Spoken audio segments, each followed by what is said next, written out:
करवाना चाहता था।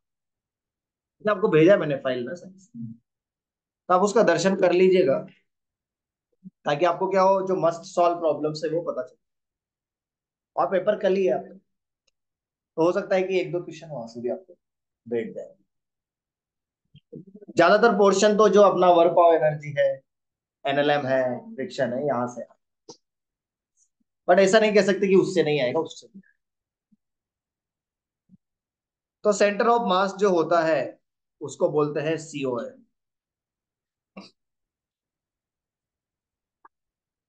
तो centre of mass is a point where all the mass of the body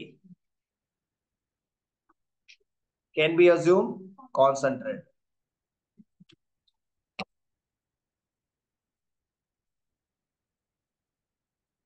खास करके एक्सटेंडेड बॉडीज के लिए कंसेप्ट ये यूज होता है। किसके लिए? जैसे कि या सिस्टम ऑफ पार्टिकल्स भी बोल सकते हैं।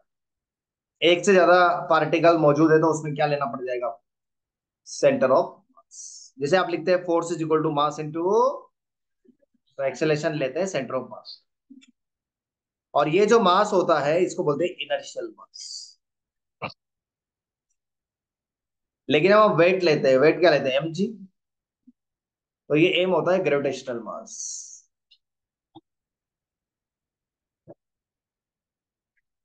अब बात अलग है कि जहां पर ये एफ एक्ट करता है, नेट फोर्स, वो सेंटर ऑफ मास पे एक्ट करता है। यानी कि F net acts on centre of मास, ऐसा अज्यूम किया जा सकता है। अल्टीमेटली एक्सटर्नल फोर्स का एक ही काम है, सेंटर ऑफ मास की बैंड बजाना। एक्सटर्नल फोर्स नहीं है तो सेंटर ऑफ मास का कोई बैंड नहीं बजा सकता। और ये जहां लगता है, यानी कि वेट लगता है सेंटर ऑफ ग्रेविटी पर। सेंटर ऑफ ग्रेविटी पर वेट एक्ट करता है। जैसे कि मान लो कोई एक ऑब्जेक्ट है, हो सकता है इसका सेंटर ऑफ मास और सेंटर ऑफ ग्रेविटी क्या हो, अलग अलग। तो इसमें जितने भी फोर्स लगेंगे, एफ नेट बराबर एम ए सी ओ है, और वेट कहाँ लगेगा? Centre of gravity. But for small objects, centre of gravity और सेंटर ऑफ मास कोइंसाइड करते हैं।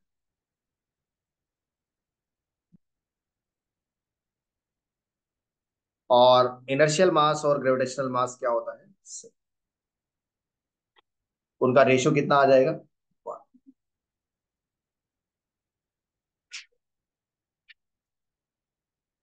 सेंटर ऑफ मास की कुछ और खास बातें हैं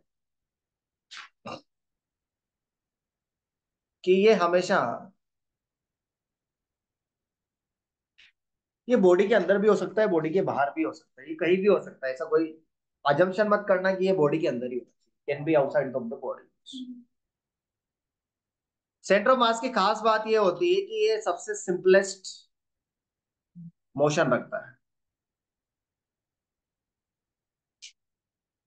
और ये पॉइंट ऑफ अट्रैक्शन यही होता है पूरी सेंटर ऑफ मास की तरफ। इसका ख्याल रखना पड़ता है, इसका ध्यान रखना पड़ता है। यानी कि सेंटर ऑफ मास, जैसे मान लो हम बोलेंगे वेलोसिटी ऑफ सेंटर ऑफ मास, मतलब वेलोसिटी ऑफ रॉड बताओ, एंगुलर वेलोसिटी बताओ, तो वो सब सेंटर ऑफ मास के ही रेस्पेक्ट में या सेंटर ऑफ मास का ही बताना पड़ेगा।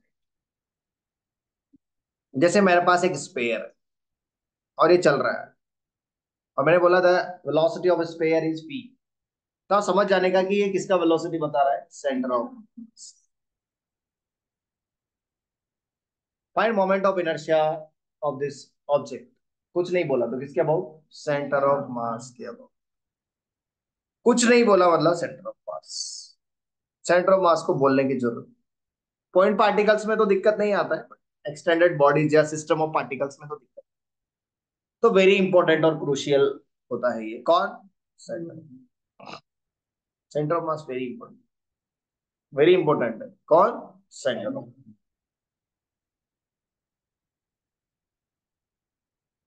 तो देखो सेंटर ऑफ मास की बात, अगर हम इसका पोजीशन वेक्टर निकालना चाहें, सब एक साथ ही निकाल देंगे हम। तो position vector of centre of mass for discrete mass system, ये भी दो प्रकार का हो सकता है, डिस्क्रीट हो सकता है और एक कंटिन्यूअस हो सकता है। डिस्क्रीट में अलग अलग मासेस होंगे, M1, M2, M3, और इन सबको मिला के क्या बन जाएगा, एक सिस्टम। तो इन तीनों का एक सेंटर ऑफ मास हो सकता, मान लो इसका पोजीशन वेक्टर है R1, इसका R3, इसका R2 और इसका RCOM। तो RCOM का फॉर्मूला हो जाएगा summation of MIRI upon summation of MI, यानी कि M1 R1 vector plus M2 R2 vector upon M1 plus ये होगा सेंटर ऑफ मास का कोऑर्डिनेट। एक COM निकालोगे तो M1 X1 plus M2 X2 upon M1 plus, कर सकते हैं। पोजीशन वेक्टर निकालना एकदम बच्चों का खेल, एकदम बच्चों का खेल। जैसे कि चंपू एग्जांपल ले लेते हैं, मान लो इसमें तीन मास है, M 2M M, साइड दे दिया L, बोला इसका सेंटर ऑफ मास का लोकेशन बताओ। ये एक्स एक्सिस है, ये वाई एक्सिस, निकाल सकते हैं क्या? हाँ, सबसे पहले इनके कोऑर्डिनेट्स लिख लो। इसका 0,0, इसका L,0, इसका L/2,0। तो हम डायरेक्ट ही कर लेते हैं, RCM क्या आ जाएगा, M1 कितना है, M 0 I cap plus 0 J cap.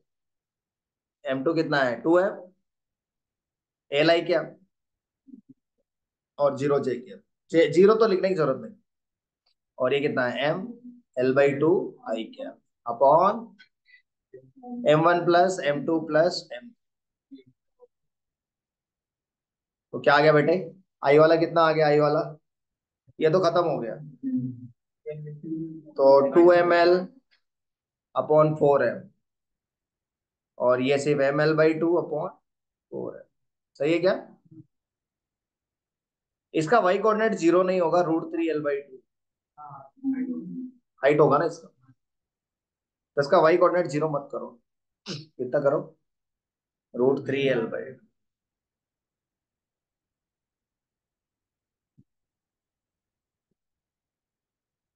जे क्या, तो यहाँ पर भी फर्क पड़ जाएगा।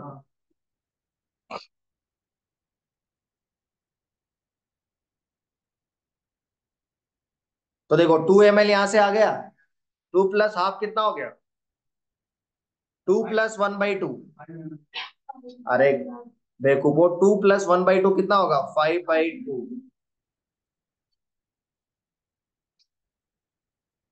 और जे का तो यही बच रहा है, √3L/2 अपॉन 4 है। एम ने एम को मार दिया, क्या आ गया, 5/8L I कैप प्लस √3/4, 8 ना। तो सेंटर ऑफ मास के कोऑर्डिनेट्स आ गए, सेंटर ऑफ मास के कोऑर्डिनेट्स आ गए 5L/8 कोमा √3L/8। अब इसका अगर आपको किसी से भी डिस्टेंस निकालना है, तो डिस्टेंस बिटवीन टू पॉइंट्स का फॉर्मूला याद रखो। बताया था क्या सर ने आपको? हाँ, बेसिक मैथ्स में बताया था ना आपने, x2 - x1 का स्क्वायर। पूछ सकता, कोई भी पूछ सकता है आपसे, किसी से भी पूछ सकता है। ये जो बोलेगा सेंटर ऑफ मास और 2M के बीच का डिस्टेंस, तो सेंटर ऑफ मास का कोऑर्डिनेट आपको पता है और 2M का भी कोऑर्डिनेट आपको पता है, तो आप इजीली क्या निकाल सकते हैं, डिस्टेंस निकाल सकते हैं। It's not a big task for us. थोड़ा आगे बढ़ते हैं, वेलोसिटी ऑफ सेंटर ऑफ मास भी निकाल लो ऐसे ही। कैसे आ जाएगा velocity of centre of mass, summation MI/VI upon summation of, या फिर इसको आप P net upon M total भी लिख सकते हो। This is velocity of centre of mass, yes और नो?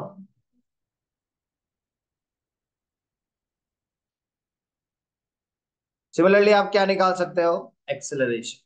यहां से एक खतरनाक चीज आती है, नेट मोमेंटम आता है M × VCO। ऐसे आप एक्सेलरेशन निकाल सकते हो। क्या आ जाएगा acceleration of centre of mass? As centre of mass will be summation of M I A I upon summation of, जिसको आप एफ नेट भी लिख सकते हो, अपॉन एम टोटल, टोटल मास।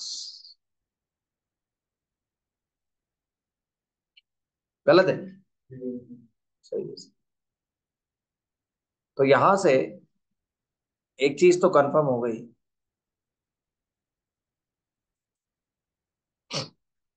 कि एफ नेट को लिखा जा सकता है total mass into acceleration of centre.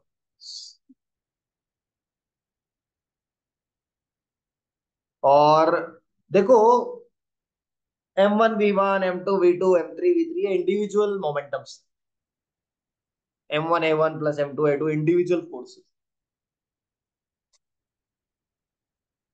But हो सकता है ऐसा कि VCOM जीरो हो, मान लो, बट फिर भी M1 V1 या V1 V2 V3 जीरो ना हो, ऐसा भी हो सकता है। जैसे न्यूटन का सेकंड लॉ क्या है, F is equal to dP/dt, है कि नहीं?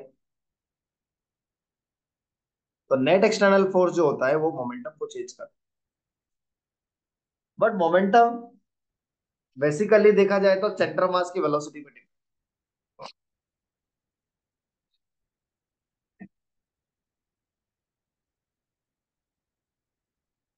तो अब यहां से डायरेक्ट से आपके पास M1 दिया होगा, M2 दिया होगा, V1 दिया होगा, V2 दिया होगा, तो वैल्यू डाल करके आप,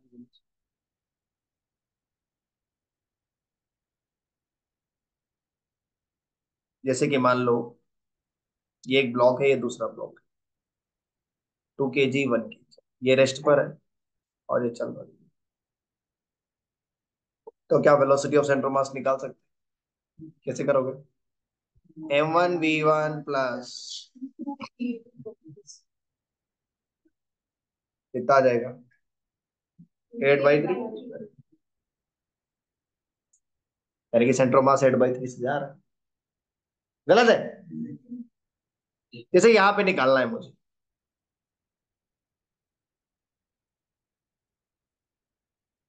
कुछ याद आ रहा है क्या? ये भूल गए? बोला एक्सेलेरेशन ऑफ सेंटर ऑफ मास निकालो, तो आपने निकाला था एक्सेलेरेशन, तो M1G अपॉन, याद है? भूल गए? ये सेंटर मास का एक्सेलेरेशन नहीं है, ये ब्लॉक्स का एक्सेलेरेशन। नहीं तो आप कभी कभी कंफ्यूज कर दो। हमको क्या चाहिए? सेंटर ऑफ मास का acceleration। क्या है उसका फॉर्मूला? M1 A1, A1 होगा माइनस ए जे क्या, फिर होगा M2 A2 होगा ए आई क्या, गलत पढ़ा रहे हैं, अपॉन, तो ये आएगा एक्सेलेरेशन ऑफ सेंटर ऑफ मास। इसमें क्या कॉमन आ गया?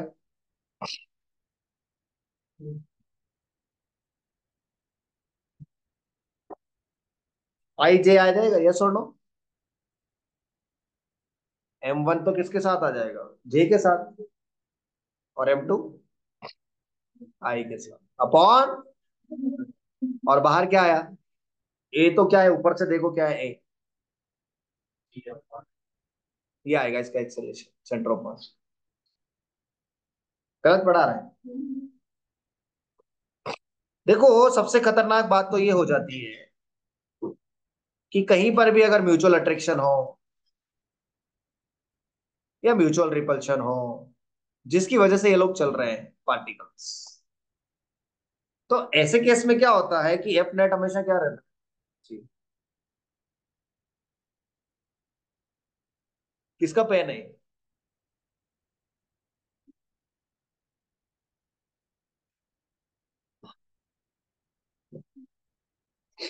तो एफ नेट जीरो हो जाने से क्या हो जाता है? ए सी ओ एम भी जीरो हो जाता है और B C O M constant.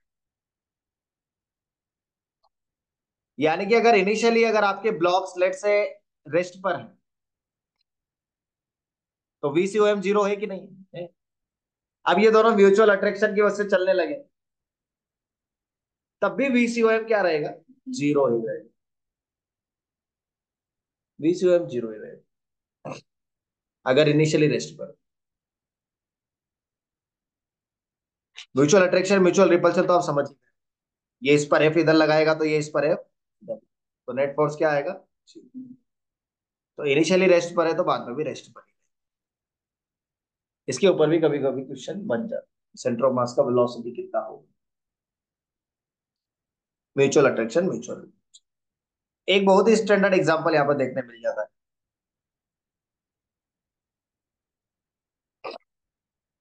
पुली वाला। याद है कुछ आपको। ये M1 है, ये नीचे जाएगा तो ये ए का वैल्यू याद है, M1 minus M2G upon M1 plus is the acceleration of the blocks. But ये नहीं चाहिए ना हमको, ACOM। आप जब निकालेंगे तो ACOM कुछ ऐसा,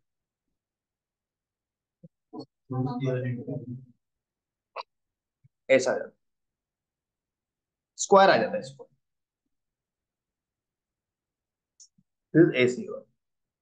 तो एक है एक्सेलरेशन ऑफ ब्लॉक्स और एक है हमारे पास में ACOM। This is the acceleration of blocks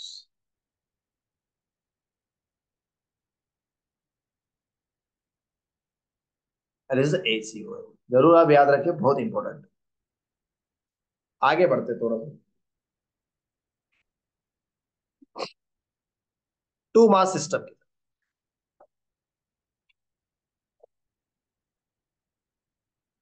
to mass system, two mass system का मतलब कितने मास, 10 मास।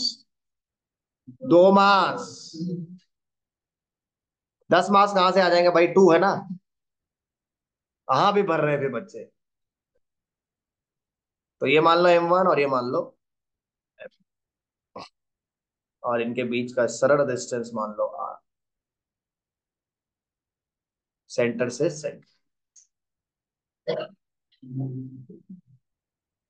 तो आपको पता है किसके पास आएगा सेंटर ऑफ मास, बड़े वाले के पास आता है।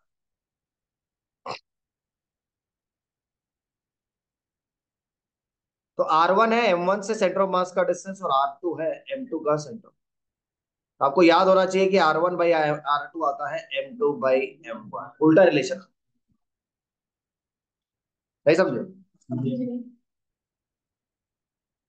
और R1 आ जाता है M2/M1 प्लस M2R, और R2 आ जाता है M1/M1 प्लस M2R। सही है गलत है। सही है, वेरी ट्रू। उल्टा रिलेशन आता है, यानी कि सेंटर ऑफ मास हमेशा बड़े वाले मास, हमेशा बड़े वाले लाइन के बीच में, यानी कि centre of mass lies on the line joining the two charges, on the line joining two masses and closer to bigger mass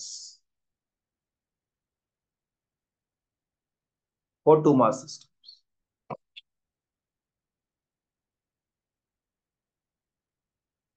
ये हमेशा आप ध्यान रखें, टू मास सिस्टम है, कोई दिक्कत ही नहीं है।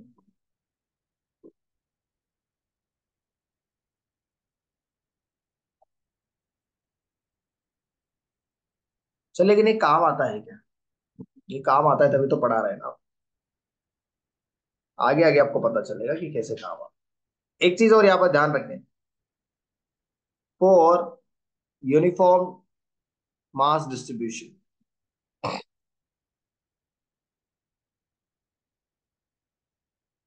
center of mass lies at center of geometry।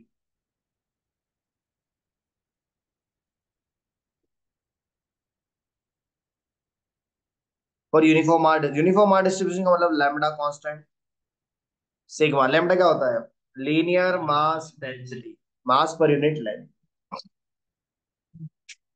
सही बात गलत बात। Sigma mass per unit area, area mass density, और रो ये कांस्टेंट होना चाहिए। ये कांस्टेंट है तो फिर जहां पर सेंटर ऑफ ज्योमेट्री है वहीं पर सेंटर ऑफ मास। जैसे कि अलग अलग ऑब्जेक्ट बनाए जा सकते हैं, जैसे कि स्क्वायर प्लेट बनाओ, कहाँ आएगा इसका सेंटर ऑफ मास? एकदम सेंटर पर। उसके बाद जो है डिस्क बनाओ, तो कहाँ आएगा उसका भी? सेंटर पर ही आएगा।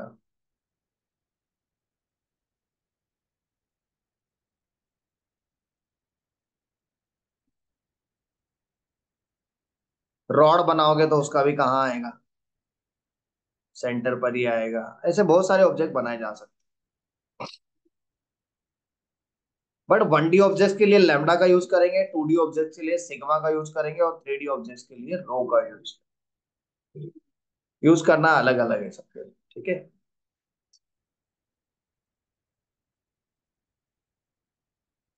समझने की बात क्या है, कुछ चीजें हैं जो हमको पता ही नहीं है।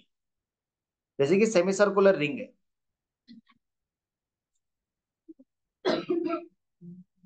यूनिफॉर्म रिंग है, तो उसका कहाँ आता है?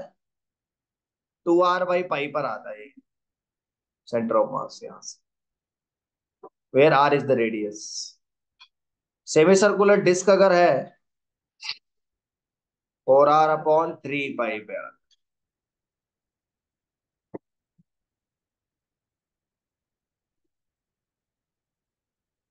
है। एग्जैक्टली आपको याद रखना होगा ये, 4r/, होलो हेमिस्फेयर का r/2,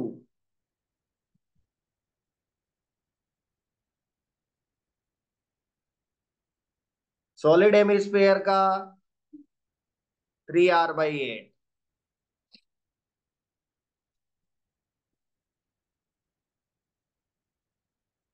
सेंटर ऑफ मास की बातें कर रहे हैं।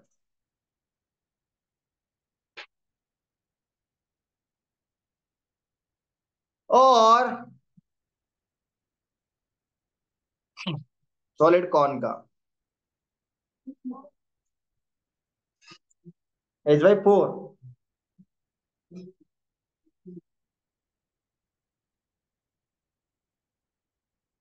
और ट्रायंगुलर प्लेट का h/3। क्या रे, गलत है? h/3। ये आपको याद होने ही चाहिए, मांगता है।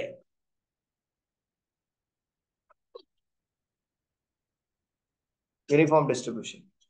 लेकिन कभी कभी क्या होता है, नॉन यूनिफॉर्म डिस्ट्रीब्यूशन भी आ सकता है। और आपके लिए जो स्टैंडर्ड केस है नॉन यूनिफॉर्म डिस्ट्रीब्यूशन का, वो रॉड के लिए है।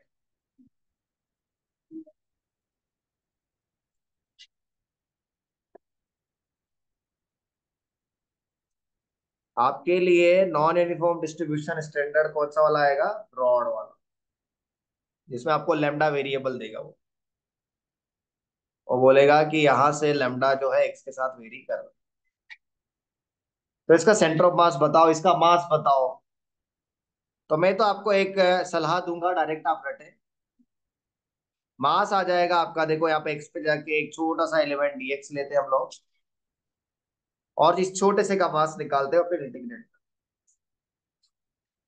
तो इसका मास निकालने के लिए कुछ मत करना, लेमडा dx कर देना 0 से। dm बराबर लेमडा dx, मास निकाल। लेकिन अगर सेंटर ऑफ मास निकालना है, क्या निकालना है? तो आपको ऐसे करना पड़ेगा, integration of x lambda dx upon integration of lambda dx, 0 से L तक। ये करना ही पड़ेगा आपको, इसको रटना मांगता है, क्योंकि लैम्डा वो देगा आपको। Lambda is linear mass density. Length L पूरा दिया गया है, तो आपको जो है सेंटर ऑफ मास का लोकेशन स्टैंडर्ड होता है ये, इसलिए मैंने बताया। जैसे कि एक चंपू क्वेश्चन ले लो आपके लिए, कि मान लेते हैं कि जो लैम्डा है वो k है, और फिर आपसे पूछा मास भी बता और सेंटर ऑफ मास का लोकेशन भी बता। तो मास के लिए तो क्या करेंगे, इंटीग्रेशन ऑफ लैम्डा dx, यानी कि kx dx, कहां से कहां तक? 0 से। तो k तो बाहर आ जाएगा, x dx का क्या हो जाएगा? एक्स स्क्वायर बाई टू हो जाएगा, यस। तो बस जीरो से एल क्या आ जाएगा। अब आप नीचे वाला आप करो खुद, नीचे वाला सॉल्विंग आप करिए, निकालिए सेंटर ऑफ मास का लोकेशन। हाँ सर। अरे किस्सा कैसे है।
अनम्यूट दे, अनम्यूट योरसेल्फ। तो इसको कर ही लिया होगा आपने। तो यहाँ से COM XCOM क्या आ गया होगा आपका, 12/3 आया होगा एग्जैक्टली। तो कैसा है ना, वो कुछ भी दे सकता है लेमडा, वो यहाँ पे डाल देने आंसर आ जाएगा। इसमें और भी है, स्कूपिंग वाले प्रॉब्लम्स भी है कुछ। स्कूपिंग प्रॉब्लम्स में क्या करेगा, कुछ निकाल लेगा। यस। तो सबसे पहला तो डिस्क का एग्जांपल आता है कि नहीं, कि एक यूनिफॉर्म डिस्क में से क्या कर देता है वो, R/2 रेडियस का जो है गोला, इतना पोर्शन क्या करता है, बाहर निकाल देता है। ऐसे ही था ना कुछ तो भी। अब जो रिमेनिंग पोर्शन है उसका क्या पूछता है, सेंटर ऑफ। तो क्या होगा, अगर पूरा रहेगा तो सेंटर ऑफ मास यहाँ रहेगा, और अगर रिमेनिंग की बात करें तो कहाँ खिसक लेगा, थोड़ा सा साइड में आ जाएगा। तो इन दोनों का यानी कि रिमेनिंग पोर्शन का सेंटर ऑफ मास यहाँ आ जाएगा। तो ये बोलता है कि कितना किसका, कितना किसका। तो इसको प्रूव भी मैं कर देता हूं, बट हम रटेंगे। ठीक है। तो अगर मान लो दोनों होते, यानी कि रिमेनिंग भी होता, तो रिमेनिंग तो यहाँ आ जाएगा। यस। और स्कूप वाला यहाँ आ जाएगा, और दोनों का ओवरऑल सेंटर ऑफ मास यहाँ आ जाएगा, यानी कि एम रिमेनिंग एम स्कूप का ओवरऑल सेंटर ऑफ मास यहाँ आ जाएगा। और ये डिस्टेंस तो कितना है, R/, और ये x है। तो x का फॉर्मूला क्या हो जाएगा, x क्या है, R1। R1 का फॉर्मूला क्या होगा, M2/M1 plus M2 into total distance. यहाँ से आप x निकाल सकते हैं। यस और नो। तो यस को ऐसा लिख दो तो चलेंगे क्या रे।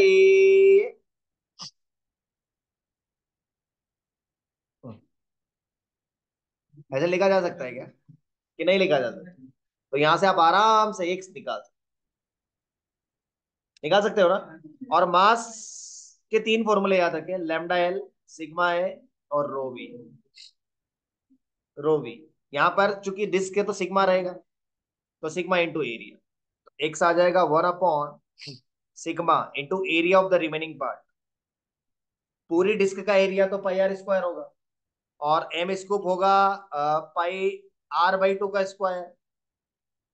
तो रिमेनिंग का कितना आ जाएगा, 3/4 πr² plus 1 is equal to R/2 plus. काट डालो सिग्मा से, πr² से, 4 से, तो एक्स कितना आ गया, 1/5 कहाँ से आया, 4 ही तो आएगा। नींद वीन में हो क्या, कह रहे हैं? एक मूवी में वो बोलता है, तो एक्स कितना आया, R/,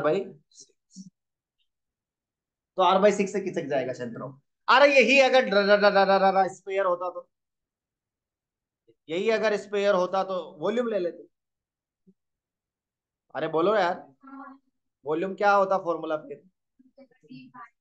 यस। तो स्पेयर वाले केस में भी अगर मैं सेम क्वेश्चन लेता हूं, तो मेरा रिमेनिंग पोर्शन का जो सेंटर ऑफ मास होगा वो इधर खिसक जाएगा। यस। तो इसमें सिर्फ क्या फर्क पड़ेगा, फॉर्मूला तो यही रहने वाला है, बट क्या फर्क पड़ेगा, रो वी लिखेंगे। तो रो इंटू वी। अब जो हमारा स्कूप वाला पोर्शन है उसका तो कितना आ जाएगा, 4/3 πr/2 का क्यूब, दैट इज R³ 8। तो ये आ गया 1/8, तो ये आ जाएगा 7/8 plus 1 R/2 plus 4/3 πr³ 4/3 πr³ क्या हो गया, कट गया। 8 से क्या हो गया, 8 भी कट गया, रो से क्या कट गया, रो। तो कितना आ गया, 8x is equal to 7x is equal to R/2। तो x is equal to R/14। आप डायरेक्ट भी याद रख सकते हैं, मुझे कोई दिक्कत नहीं। डिस्क वाले केस में R/6 आएगा, और स्पेयर वाले केस में R/14 आएगा। डायरेक्ट याद रखा तो बहुत ही बढ़िया है। इसमें एक वैरायटी और आती है, कि मान लो ये M1 है, और ये क्या है, M2 है, और ये मान लो सेंटर ऑफ मास है। If M1 is M1 is displaced by D1 by how much, by how much m2 should be displaced to keep center of mass at the same position.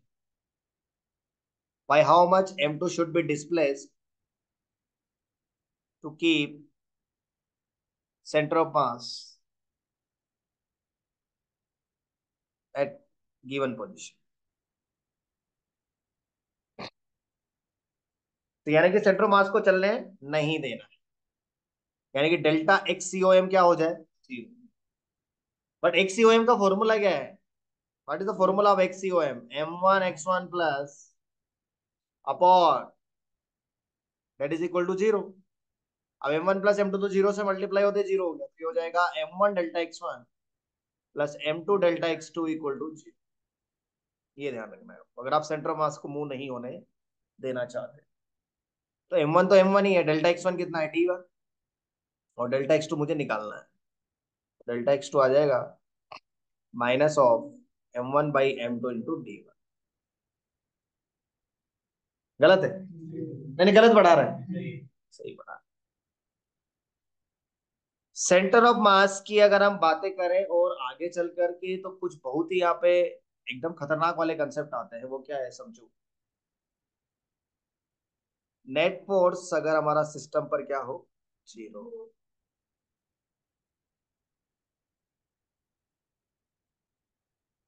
तो क्या क्या हो सकता है? नेट फोर्स अगर zero है तो पी नेट हमेशा कांस्टेंट रहे, जिसको आप बोलते हैं मोमेंटम कंजर्वेशन।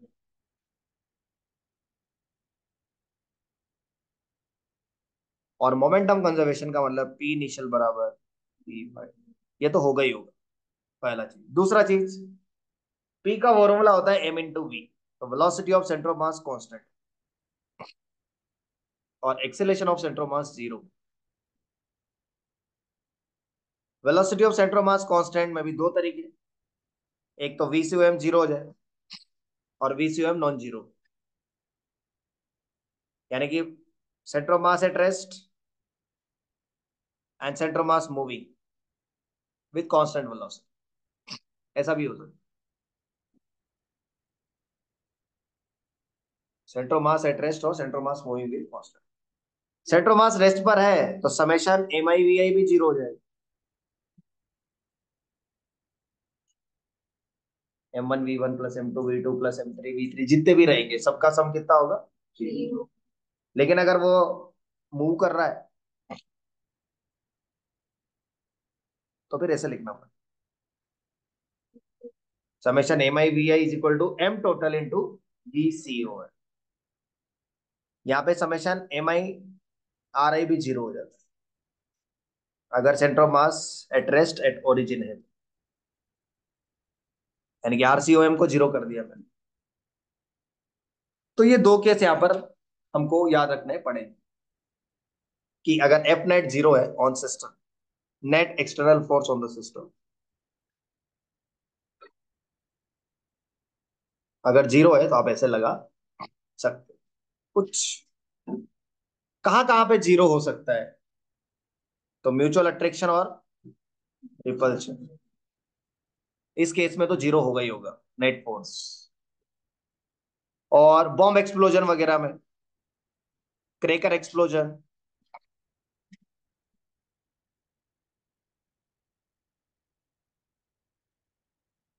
और एक्शन रिएक्शन पेयर वाले केस में, ये क्या करते हैं, एक दूसरे को कैंसिल आउट कर देते हैं, तो नेट फोर्स तो अपने आप ही जीरो हो जाए। या फिर लेट से कोई न्यूक्लियर रिएक्शन हो गई, यानी कि कोई भी माइक्रोस्कोपिक रिएक्शन जो होती है ना, फिजन फ्यूजन वगैरह, उन सब में भी हमारे इंटरनल फोर्स इन्वॉल्व। जैसे कोई एकदम से बैठा हुआ था, एकदम से फट गया, ठीक है, हमने तो कुछ किया नहीं, तो वहां पर भी इंटरनल फोर्स एक्सटर्नल फोर्स नहीं। और अगर हमारे पास एक्सटर्नल फोर्स वहां पे नहीं है तो फिर आपको क्लियर अंडरस्टैंडिंग है कि वहां पर वो सारी चीजें लगेंगी जो अभी हम देख रहे हैं। जैसे बहुत सारे क्वेश्चन बनाए जा सकते हैं अलग अलग वैरायटी, तो वो सारी वैरायटी के क्वेश्चन हम लोग कवर करेंगे, ठीक है। स्टार्ट करते हैं, ठीक है। तो सबसे पहले नंबर वन, कि मान लेते हैं कि एक हमारा बॉम्ब है, वो सडनली एक्सप्लोड कर गया।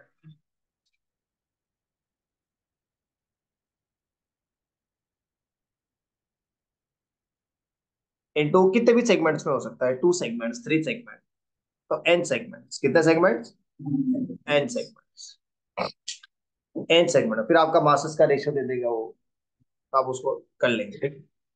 तो एन सेगमेंट्स में वो हो गए। तो आपको क्या याद रखना है कि चूंकि ये इनिशियली रेस्ट पर था, यानी कि सेंटर ऑफ मास का इनिशियल वेलोसिटी क्या था, 0, तो बाद में भी सेंटर ऑफ मास का वेलोसिटी क्या होना चाहिए, तो summation M I V I क्या हो जाना चाहिए, यानी कि m1 v1 vector plus m2 v2 vector whatever is equal to m1 m2 m3 क्या है, फ्रेगमेंट्स के मासेस, ठीक है। और चूंकि सेंटर ऑफ मास तो अपनी लोकेशन से हिलेगा नहीं, जहां पर था उधर ही रहेगा, तो summation M I R I भी क्या हो जाना चाहिए, अगर एक्स एक्सिस के अलोंग जा रहे हैं तो एम आई एक्स आई, मतलब m1 x1 plus m2 x2 up to mn xn will be 0।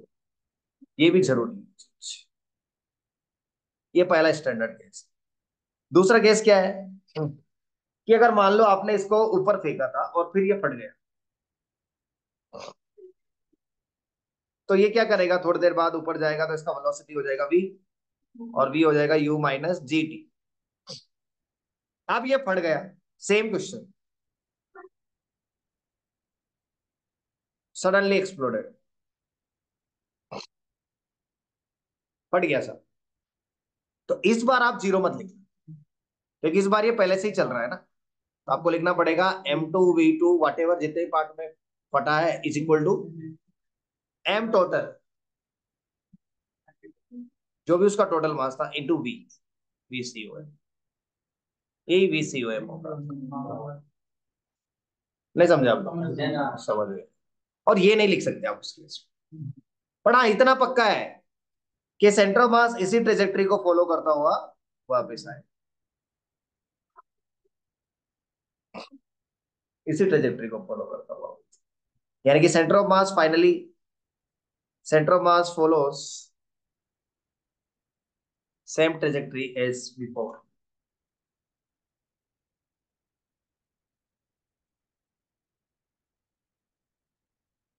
अब जैसे कि इसमें तीसरा नंबर का क्वेश्चन है कि भाई मान लो यहाँ पे था और टॉप मोस्ट पोजीशन पे जो है ये फट गया, तो टॉप मोस्ट पोजीशन पर तो हमारा वेलोसिटी कितना होता है, यू कॉस थीटा, तो m into you cos theta will be m1 v1 plus m2 v2 जितना भी रहेगा, और सेंटर ऑफ मास जो है, ये तो पता है एच मैक्स है, वो ऐसे ही जाएगा। ग्रेविटी को नेग्लेक्ट कर देते अपन actually, gravity effect is neglected in the presence of explosive forces, neglected in the presence of high magnitude explosion, explosive forces।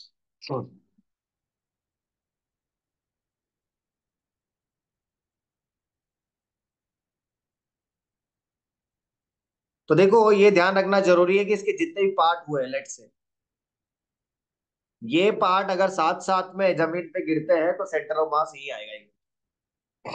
जैसे मान लो एक नीचे ही गिर गया सीधा यहाँ पर, तो दूसरा ऐसे गिरना चाहिए ताकि सेंटर ऑफ मास यही है, यानी कि अगर m1 यहाँ गिरा है, m2 यहाँ गिरना चाहिए, और ये डिस्टेंस अगर x1 है और ये डिस्टेंस क्या है, x2 है, तो हमारा वही रिलेशन है, m1 upon m2 should be x2 by, ऐसा होना चाहिए, तब तो वो ट्रू। एक्सप्लोजन वाले केसेस की बात कर रहा था। फिर इसमें एक केस ये आता है कि मान लो recoil velocity of the bullet, तो ये गन है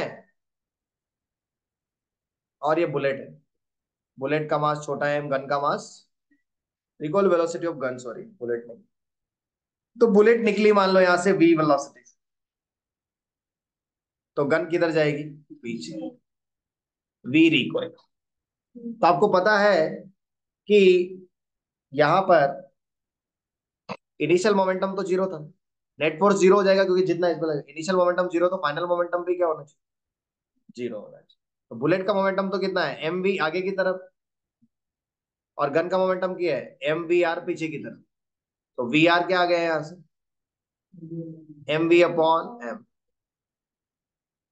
सर ये वी क्या है, वेलोसिटी ऑफ द बुलेट है with respect to ground. But कभी कभी velocity with respect to bullet दे देगा वो। वेलोसिटी ऑफ बुलेट लेट से यू है with respect to gun. So that is u is nothing but velocity of the bullet with respect to gun. That is vb minus vg. vb minus vg. Velocity of the bullet with respect. तो यहां से vb आप निकालेंगे तो क्या आएगा, u plus vg, u plus vg आएगा। फिर हम उसको जो है vg किधर जा रहा है लेकिन पीछे, तो आ जाएगा u माइनस v रिकॉइल। यानी कि मैं चाहूं तो v की जगह यहाँ पे क्या डाल सकता था, क्या डाल सकता हूं मैं, u माइनस v रिकॉइल। और फिर मैं जब वी रिकॉइल निकालूंगा ना यहां से, तो ये आएगा M U upon M plus M.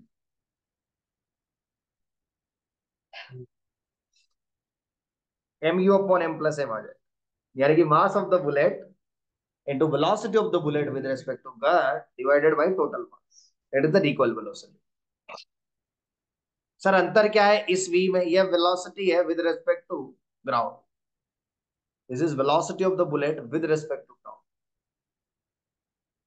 But अगर velocity of the bullet with respect to gun देगा तो ये वाला फॉर्मूला, रिकॉइल वेलोसिटी। ऐसे ही और एग्जांपल है भाई, कि मान लो एक प्लैंक है जिसका लेंथ कितना है, एल है, जो कि स्मूथ सरफेस पे रखा है, और यहां से एक आदमी चलना चालू करता है आगे की तरफ, वही सेम यू वेलोसिटी से, इसका मास है छोटा है और इसका मास है बड़ा। तो क्या होने वाला है आपको पता है, जैसे जैसे ये आगे जाएगा वैसे वैसे जो है आपका प्लैंक किधर जाने लगेगा, पीछे। तो इसमें भी वही पूछेगा वी प्लैंक बताओ, तो सेम तरीके से करेंगे वापस, वी प्लैंक वही है M U upon M plus M. लेकिन वो ये भी बोलता है कि जब ये when Ramu reaches end of plank, तो डिस्प्लेसमेंट ऑफ द प्लैंक कितना हो जाएगा, पीछे चला जाएगा वो। तो डिस्प्लेसमेंट ऑफ प्लैंक हो जाएगा, पीछे चला जाएगा ना थोड़ा सा प्लैंक, क्योंकि देखो रामू आगे जा रहा है तो प्लैंक किधर जा रहा है।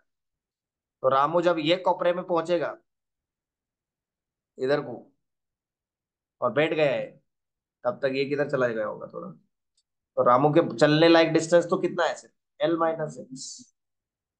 तो हम लोग वही लगाएंगे ना एम वन एगल, यानी कि रामू तो कितना चला, एल माइनस एक्स, और ये शामू सॉरी ये प्लैंक किधर चला, माइनस एक्स चल गया पीछे। तो यहां से जब एक्स निकाला तो कितना आया, M L upon M plus है। ये कुछ स्टैंडर्ड है, मतलब एज इट इज ये आपको देखने को मिले। सिमिलरली ये हमारा जो है एक इंक्लाइन प्लेन है लेट्स से,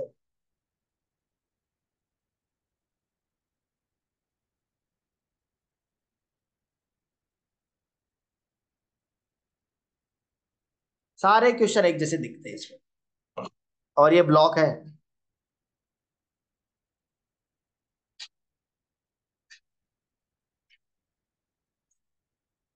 ये घूमता नहीं है क्या, मर जा जाके। ये देखो ये ब्लॉक छोड़ दिया, ये स्मूथ है,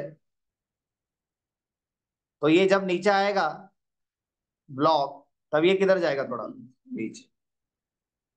तो बोल रहे हैं कि अगर ये विड्थ हमारा लेट से एल है, तो जब ये नीचे आ जाएगा तो ये कितना पीछे चला जाएगा, यानी कि when block reaches the bottom,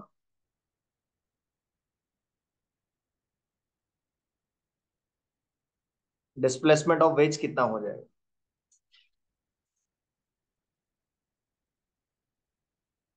veg कितना पीछे चला जाएगा? तो बिल्कुल सेम है इसी की तरह, क्योंकि यहाँ पर एक ही फोर्स लग रहा है, नॉर्मल वो भी कट जा रहा है, कट जा रहा है ना।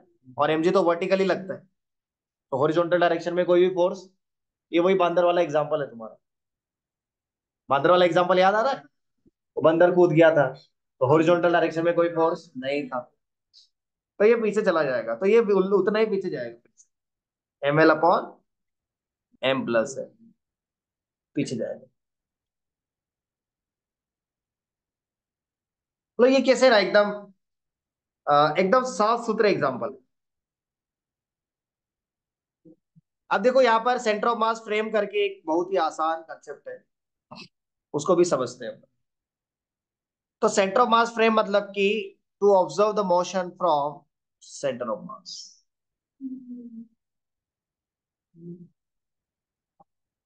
जैसे कि एक क्वेश्चन आता है, मैं आपको बताता हूं। मान लो कि एक प्लैंक और एक ब्लॉक, सब कुछ स्मूथ है, कहीं पर भी फ्रिक्शन नहीं। पूछा जाता है find maximum height achieve by block on bench. ये क्वेश्चन आ रहा है। तो क्या लगता है आपको, क्या हो रहा होगा यहाँ पर, अगर हम एक सिचुएशन देखें किसी इंस्टेंट पर, तो नॉर्मल तो कट जाएगा, और mg तो कैसा है, वर्टिकली डाउनवर्ड। तो हॉरिजॉन्टल डायरेक्शन में नेट फोर्स कितना है, जीरो। हॉरिजॉन्टल में कोई फोर्स ही नहीं है, तो इसका मतलब हॉरिजॉन्टल में क्या कंजर्व रहना चाहिए, मोमेंटम। तो हॉरिजॉन्टल में इनिशियल मोमेंटम कितना है, m इंटू यू। तो फाइनल मोमेंटम जब हम निकालेंगे, तो देखो ये कब तक चढ़ता रहेगा इसके ऊपर, जब तक कि इन दोनों का वेलोसिटी सेम नहीं हो जाता, तब तक ही चढ़ेगा। उसके आगे के तो कैसे जाएगा। जैसे मान लो कि अगर कोई चीज चल रही है, उसके ऊपर कोई दूसरी चीज आई और कुछ समय के बाद रुक गई, तो क्या इन दोनों का वेलोसिटी सेम नहीं हो जाएगा? उसके आगे तो वो जा नहीं सकता। यानी कि एक समय ऐसा आएगा कि ये दोनों एक सेम वेलोसिटी से चल रहे होंगे, इजंट इट। और उस समय पर उतना ही डिस्टेंस या उतना ही हाइट ब्लॉक चढ़ पाएगा, उससे ज्यादा नहीं चढ़ सकता, उससे ज्यादा नहीं चढ़ सकता। क्यों नहीं चढ़ सकता, क्योंकि उससे ज्यादा चढ़ रहा होगा तो फिर दोनों का वेलोसिटी अलग अलग हो जाएगा, तो तब तक ही चढ़ सकता है। तो पी फाइनल क्या हो गया, M plus M into B. अब दोनों कंजर्व करना है, तो पी इनिशियल बराबर पी फाइनल, तो यह गया एम यू बराबर, तो वी कितना आ गया। लेकिन खुशी की बात यह है कि ये वी सी ओ एम के बराबर, क्योंकि वी सी ओ एम का फॉर्मूला क्या है, M one V one plus M two V two upon M one plus M. तो ये वही है, यानी कि मैक्सिमम हाइट तब अचीव होगा जब दोनों का वेलोसिटी किसके बराबर हो चुका होगा, सेंटर ऑफ, यानी कि finally V one is equal to V two is equal to V C O M हो जाना, यानी कि फाइनल काइनेटिक एनर्जी जो है सेंटर ऑफ मास फ्रेम में जीरो हो जाना, तब तक ये चढ़ते रहेंगे। और आपको मैंने एक सेंटर ऑफ मास फ्रेम इसलिए बताया ताकि आप उसमें काइनेटिक एनर्जी निकाल सको। तो सेंटर ऑफ मास फ्रेम में काइनेटिक एनर्जी निकालने का फॉर्मूला ये होता है, half M one M two upon M one plus M two into, इसको हम ऐसे भी लिख सकते हैं, half mu into V relative का स्क्वायर, और म्यू को बोलते हैं रिड्यूस। क्या होता है रिड्यूस मास का formula, M one M two upon M one. तो तब तक ये चढ़ता रहेगा जब तक कि इसका जो हमारा वेलोसिटी है किसके बराबर ना हो जाए, सेंटर ऑफ मास। तो यहां से आप आराम से एनर्जी कंजर्वेशन लगाओ, कोई दिक्कत वाली बात नहीं है। यू वन प्लस के वन इज इक्वल टू, कौन से फ्रेम में, सेंटर ऑफ मास। तो सेंटर ऑफ मास फ्रेम में के टू तो क्या हो जाएगा, जीरो, क्योंकि दोनों सेंटर ऑफ मास की ही वेलोसिटी से चल रहा है, तो रिलेटिवली देखेंगे तो वो रेस्ट पर आ जाए, है ना। और यू वन भी जीरो था, ग्राउंड पे थे, यू टू तो हो जाएगा एमजीएच, क्योंकि वो एच हाइट ऊपर जा चुका है। और इनिशियल काइनेटिक एनर्जी का formula half m1 m2 into U2 तो जीरो था, तो यहाँ से आराम से आप क्या निकाल सकते हैं, एच। क्या जाएगा रे? गलत है? नहीं नहीं, गलत है, गलत है। ऐसा ही इसका भाई है एक और, उसको भी देख लेते हैं। भाई नंबर 2, कि मान लो एक ब्लॉक है और बीच में स्प्रिंग है, और एक दूसरा ब्लॉक है, सब जगह स्मूथ सरफेस है, बस 2 मिनट और हो जाएगा खत्म, देख लो। अब मैंने क्या किया है, m1 को यहां से स्पीड दे दिया है कुछ u। अब आपसे पूछ रहे हैं find maximum compression in the spring.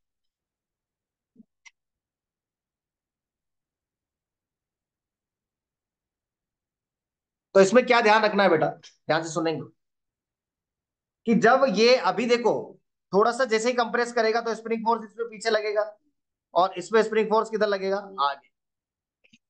अरे यार, इस पे पीछे लगेगा, इस पे आगे लगेगा, तो इसका स्पीड क्या होगा, घटेगा। बट इसका स्पीड क्या होगा, बढ़ेगा। तो यू तो घटेगा और इसका स्पीड बढ़ेगा। एक समय ऐसा आएगा कि दोनों का स्पीड सेम हो जाएगा। एक स्पीड ऐसा आएगा जिससे दोनों का स्पीड सेम हो जाएगा। यानी कि ये कंप्रेस कर रहा है, ये धीरे धीरे बढ़ रहा है, एक समय ऐसा आएगा कि बस, यानी कि सेंटर ऑफ मास के रेस्पेक्ट में दोनों का वेलोसिटी जीरो हो जाएगा। और आप देखेंगे इसमें भी मोमेंटम कंजर्वेशन है, क्योंकि इसमें भी नेट फोर्स क्या है, जीरो है। इसमें भी नेट फोर्स क्या है, जीरो है। हेलो। हाँ, उसको नीचे बिठा के रखिए। या दिस द प्रॉब्लम। तो यहाँ पर हमको क्या ध्यान देना है कि दोनों का नेट फोर्स तो जीरो ही है, तो फिर से क्या कंजर्व रहेगा, मोमेंटम। और जब मैक्सिमम कंप्रेशन होगा ना, तो दोनों का स्पीड क्या हो चुका होगा, सेम। और आपको जान के खुद खुशी, सॉरी खुशी होगी, इनिशियल मोमेंटम तो m1 u है, और फाइनल मोमेंटम होगा m1 + m2 v। और ये v वापस किसके बराबर आएगा, v/c/o मैं दोनों को साथ में इसीलिए ले रहा हूँ कि भाई आपको पता चले कि ये दोनों केसेस में क्या खासियत है, क्या सेम चीज है। अरे भाई सरसों, सही बात है कि नहीं है?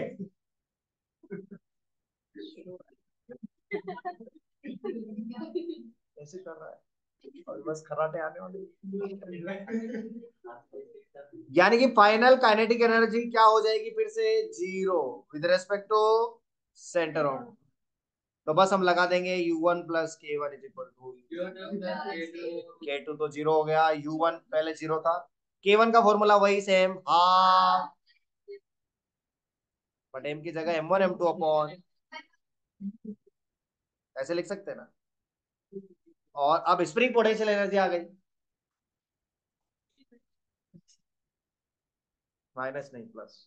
तो यहां से आप आराम से एक्स मैक्स निकाल सकते हैं, जो आपने शायद कल भी लिखा था एक। क्या आ जाएगा, μ/k इंटू वी रिलेटिव, ये ध्यान रखें आप। और म्यू का फॉर्मूला m1 m2 अपॉन, चलो यहाँ बादल में एक मैं वैसे ही बता देता हूँ, आप बताना क्या आंसर आएगा। इसको इधर फेंक दिया 2 मीटर पर सेकंड से, और इसको 1 मीटर पर सेकंड से। ये 2 kg है, ये 1 kg है। के का वैल्यू 100 है, बताओ मैक्सिमम कंप्रेशन। सबसे पहले म्यू निकालना पड़ेगा, क्या होगा mu, m1 m2 upon m1 + m, 2 × 1 upon 2 + 1, 2/3। के का value 100 into V relative, relative velocity कितना आएगा, 1 की 3, 3। ऑपोजिट डायरेक्शन में रिलेटिव वेलोसिटी क्या हो जाती है, जुड़ जाती है। सॉल्व कर लोगे, हाँ आ जाएगा, 9/150। गलत है, काट डालो, √3/50। गलत है ये, तो सो रहा है। तेरे लिए क्या सही क्या गलत है, बता। तो ऊपर आया √3 और नीचे क्या आ गया, 5√2। √3 1.7 और √2 1.4, तो आएगा 1.7/6, नहीं 14/5 से कितना होगा, 70, 7 7, तो 1.7/7, 17/70, 17/7 नहीं, 17/70। तो मुझे लगता है सेंटर ऑफ मास में यही वैरायटी आपसे पूछी जा सकती है, इससे ज्यादा औकात नहीं है। अब बचता है कॉलेज, वो तो आप कर ही लेंगे। कॉलिजन में तो कोई भी बड़ी बात नहीं है, वो तो आप कर ही सकते हैं। कोई फॉर्मूले ही ऐसे, और कुछ है ही नहीं। इसमें कंसेप्ट भी था एक्चुअली, इसमें थोड़ा कंसेप्ट भी है। तो यही दो वैरायटी मुझे लगता है कि आपसे ज्यादा पूछी जा सकती है।